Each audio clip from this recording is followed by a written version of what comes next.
بسم الله الرحمن الرحیم. د قوانینو صرف په سلسله کې دا زمونږه 28 نمبر درس دی.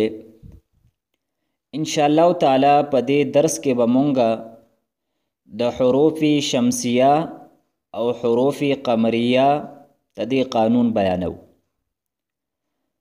حروف شمسیه ته شمسیه ولې وای او حروف قمریه ته حروف قمریه ولې وای، د دې وجه به مونږ د قانون په آخر کې بیانو. د قانون نه مخکې دوه خبرې اهمې دي چې په دې خبرو باندې مونږ ځان پوه کو، نو په دې قانون باندې به پوه کېدل دا مونږ او تاسو ته آسان وي. د لام ساکن د دې دوه قسمونه دي، یعنی هغه لام چې د هغې د پاسه جزم وي نو دغې لام ته لام ساکن وي. بیا ته دغې لام ساکن د دې دوه قسمونه دي، یو لام ساکن تعریف او دویم لام ساکن غیر تعریف. وس لام ساکن تعریف څه ته وایي او لام ساکن غیر تعریف څه ته وایي؟ لام ساکن تعریف دې ته وایي چې د حمزه نه بعد لام واقع شوی، لکه ال، نو دې ته لام تعریف وایي. او لام غیر تعریف دې ته وایي چې دغه لام ساکن دا د حمزه نه بعد نه وي بلکې د یو بل حرف نه وروسته واقع شوی، لکه هل، قل. نو دلته دا لام ساکن دا د تعریف نه دی بلکې د غیر تعریف دی، ځکه چې د حمزې نه بعد نه دی واقع شوی. دا خو یو تعریف شو. دویم تعریف دا دی چې لام تعریف دی ته وایي چې هغه نکره معرفه کوي، چې کله دغه لام دا مونږ په نکره باندې داخل کو نو نکره دا معرفه کوي. مثلا مونږ سره رجلون دی، دا نکره دی، په دې باندې مونږه ال داخل کو نو دغې رجل کومه چې نکره وه دا اوس معرفه شوه، ته دې نه یو خاص کس مراد دی. او لام ساکن غیر تعریف هغې ته وایي چې هغه نکره دا نه معرفه کوي. دویمه اهمه خبره دا ده چې حروف شمسیه دا سودی او حروف قمریه دا سودی. حروف شمسیه دا 14 دي او تدې یادول دا ضروری دي، او هغه دا دي تا، ثا، دال، ذال، را، زا، سین، شین، صاد، ضاد، طا، ضوا، لام، نون. دا 14 حروف دی. 14 حروف تا حروف شمسیه وی. او بعض صرفیانو په دې حروفو کې لام نه دی ذکر کړی، لیکن د علم الصیغې مصنف په دغې حروفو کې لام ذکر کړی دی. د هغې د موافقت د وجې نه مونږ هم په دې حروفو کې لام دا ذکر کو. د دې نه علاوه چې دا څونه حروف دي نو دغه حروف دې ته حروف قمریه ویلی کېږي. اوس د قانون حاصل او خلاصه دا ده چې کله د لام ساکن تعریف نه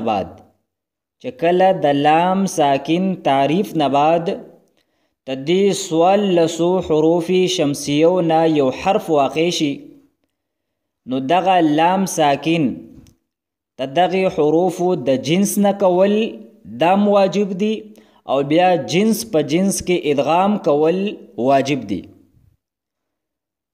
چې کله د لام ساکن تعریف نه بعد د حروف شمسیو نه یو حرف واقع شي نو لام ساکن تعریف د دغې حرف د جنس نه کولم واجب دي، او بیا جنس په جنس کې ادغام کول دام واجب دي.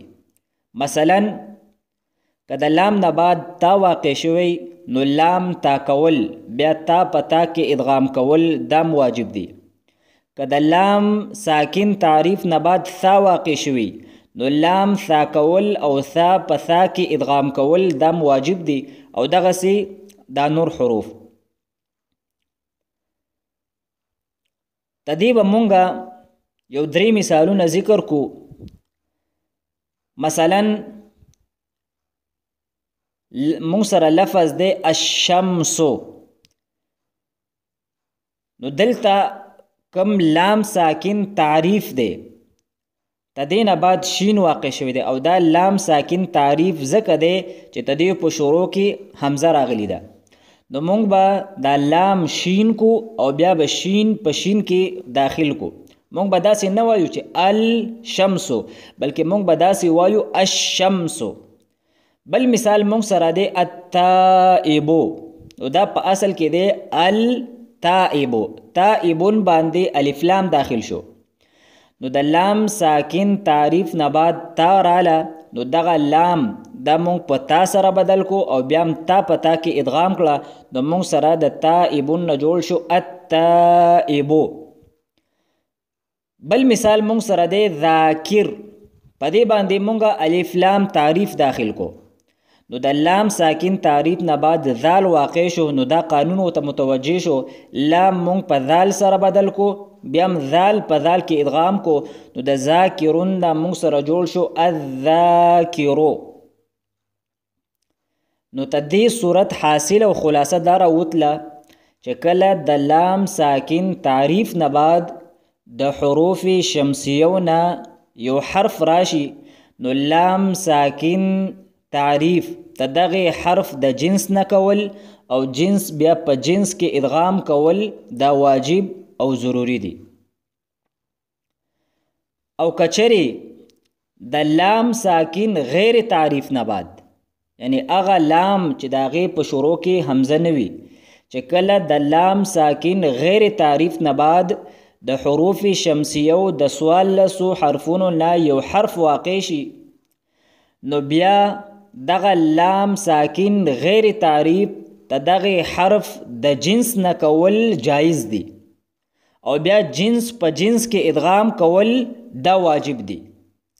سیوا د رانه چې کله د لام ساکن غیر تعریف نه بعد را واقع شي نو دغه لام را کول دا واجب دی او را په را کې ادغام کول واجب دی. او د رانه علاوه چې دا نور کم حروف دی نو په دغه کې لام ساکن غیر تعریف ته دغه حرفونو د جنس نه کول دا جایز دی او بیا جنس په جنس کې ادغام کول واجب دی. نو فرق په لام ساکن تعریف کې او په لام ساکن غیر تعریف کې دا شو چې د لام ساکن تعریف نه بعد کله حروف شمسیه واقع شي نو لام ساکن تعریف ته دغه حرفونو د جنس نه کول واجب دی. او په چې کله د لام ساکن غیر تعریف نه بعد واقع شي نو لام ساکن غیر تعریف ته دغه حرفونو د جنس نه کول دا جایز دی. او الته هم جنس په جنس کې ادغام کول واجب او دلته هم جنس په جنس کې ادغام کول واجب دی. نو تدې مثالونه مونږ یو څو ذکر کو. مثلا قرآن کې لفظ راغلی دی بل سولت، دلته دا لام ساکن غیر تعریف دی ځکه چې دا د حمزې نه وروستو نه دی واقع او تدې نه بعد په حروف شمسیو کې سین راغلی دی. نو اوس دلته دغه لام ساکن غیر تعریف د سین د جنس نه کول دا جایز دی. خو کچری دا لام دا مونږ سین کو نو بیا سین په سین کې ادغام کول واجب دی. مثلا دغه لام مونږ سین کو نو مونږ سره جوړ شو بس سولت. اوس به دې کې ادغام کول واجب دی نو مونږ به داسې وایو بس سولت. او کچری را واقع شوي د لام ساکن غیر تعریف نه بعد نو بیا دغه لام پرا سره بدلول یعنی د را د جنس نه کول دام واجب دی او جنس په جنس کې ادغام کول دام واجب دی. لکه قرآن کې دی قل رب زدنی علما نو قل رب دا په اصل کې دی قل رب. د لام ساکن غیر تعریف نه بعد د حروف شمسیو نه را واقع شوی ده. نو دغه لام د دې په را سره بدلول دا واجب او ضروری دي، او بیا د را په را کې ادغام کول واجب دي. لہذا د قل رب نه مونږ سره شو قر رب. البته که کله مونږ په لام باندې سکته کو نو بیا ادغام کول دا واجب نه دي، ځکه چې په دې صورت کې خو سکته راله. مثلا قرآن کې دی کلا بل رانا. البته که داسې لفظ بل ځای کې راشي او په هغې کې مونږ سکته نه کوو نو بیا به پکې ادغام کول دا واجب او ضروري وي، نو مونږ به بیا داسې وایو برانا. دا خو د حروف شمسیو د هغې تفصیل شو.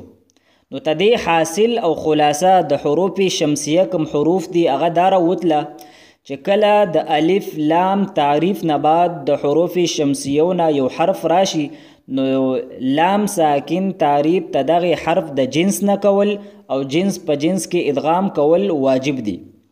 او چې کله د لام ساکن غیر تعریف نه بعد د حروف شمسیو نه یو حرف راشي نو لام ساکن غیر تعریف ته دغه حرفونو د جنس نه کول جایز دي او بیا جنس په جنس کې ادغام کول واجب دي. سوا د را نه چې په را کې لام ساکن غیر تعریف د را د جنس نه کول دا واجب دي او بیا جنس په جنس کې ادغام کول دا واجب او ضروری دي.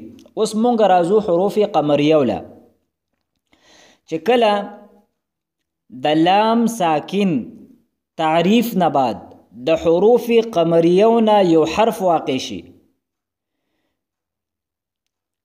نو په دغه صورت کې دا به مونږ په خپل حالت باندې پرېږدو.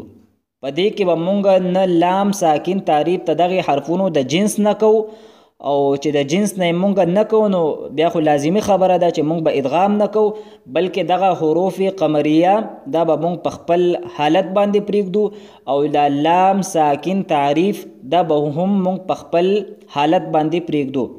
تدې مونږ یو څو مثالونه ذکر کوو. مثلا البارئ، بارئ لفظ دی، مونږ په دې باندې الف لام د تعریف داخل کو نو تدین بعد لفظ راغلی دی با، او با په حروف شمسیو کې نه ده بلکې په حروف قمریو کې ده. لہذا دا لام دا په خپل حالت باندې دغه لام دا به مونږ د با د جنس نه کو نو دا لفظ به مو سره داسې شي البارئ. بل مثال مونږ ذکر کو الحلیم، دا لفظ اصل کې دی حلیمون. تدې په شروع کې مونږ الف لام د تعریف راوړ نو د لام ساکن تعریف نه بعد ح واقع شوی ده او دا ح د حروف شمسیو نه ده بلکې د حروف قمریو نه ده. لہذا دا لام دا به مونږ د ح د جنس نه کو نو مونږ سره بشي الحلیم، دغسې الکریم، القمر او داسې نور مثالونه. نو چې کله د لام ساکن تعریف نه بعد د حروف قمریو نه یو حرف واقع شي نو لام ساکن دا به بیا په خپل حالت باندې ساتل دا واجب او ضروری دی. لام ساکن به مونږ د حروف قمریو د جنس نه کو. مخکې د قانون په شروع کې دا خبره مونږ ذکر کړې وه چې د دې قانون په آخر کې به مونږ دا خبره کوو چې حروف شمسیو ته حروف شمسیه ولې وی او حروف قمریو ته حروف قمریه ولې وی. نو تدیو شارحینو دو وجه ذکر کړي دي. یو وجه دا ده چې حروف شمسیو ته حروف شمسیه ځکه وی چې الشمس لفظ دا په قرآن کې راغلی دی، والشمس وضحاها او داسې په نور ځایونو کې راغلی دی. نو دلته د الف لام تعریف نه بعد د حروف شمسیو نه شین واقع شوی دی نو لام مونږ شین کو او بیا شین په شین کې ادغام کو نو د مونږ سره جوړ شو الشمسو. نو څنګه چې دا حکم د شین دی چې لام به مونږ شین کو او بیا به شین په شین کې مونږ ادغام کو نو دغسې دا حکم د حروف شمسیه دا نور کم 14 حروف دی دا غویم دغه حکم دی چې لام تعریف به مونږه ته دغې حرفونو د جنس نه کو نو چونکې دغه نور دیارلسو حروفو حکم د شین په شانتې دی او د شین لفظ دا په قرآن کې راغلی دی په الشمسو کې نو ته دې مشابهت د وجې نه دغې ټولو حروفو له مونږه نوم ورکو حروف شمسیه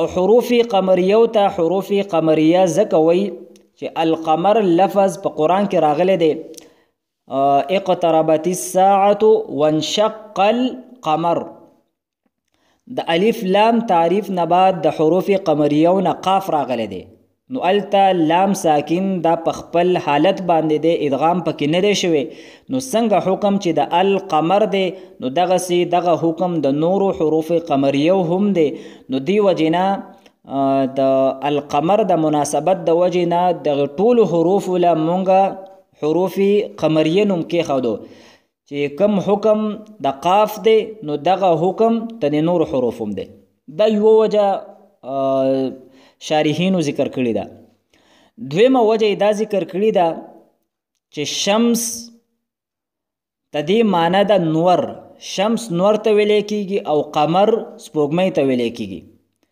نو چې کله نور راوخیږي نو کم ستوري دي نو دغه ستوري دا پټ شي دا بیا انسان ته په نظر باندې نه راځي نو حروف شمسیه ته هم حروف شمسیه ځکه وایي چې کله د لام تعریف نه بعد په حروف شمسیو کې یو حرف راغلی نو دغه لام تعریف دا بیا په هغې کې پټ شي نو دی وجینا حروف شمسیه ته حروف شمسیه وای چې څنګه د نور د راختلو د وجینا ستوري پټیږي نو دغسې د لام ساکن تعریف نه بعد چې کله د حروف شمسیو نه یو حرف راشي نو دغه لام تعریف په هغې کې پټیږي او قمر سپوږمۍ ته وای نو چې کله سپوږمۍ راوخیږي نو ستوري دا مونږ ته په نظر باندې راځي او مونږ ستوري وینو نو دغسې چې کله د لام ساکن تعریف نه بعد د حروف قمریو نه یو حرف راشي نو دا لام ساکن په هغې کې نه پټیږي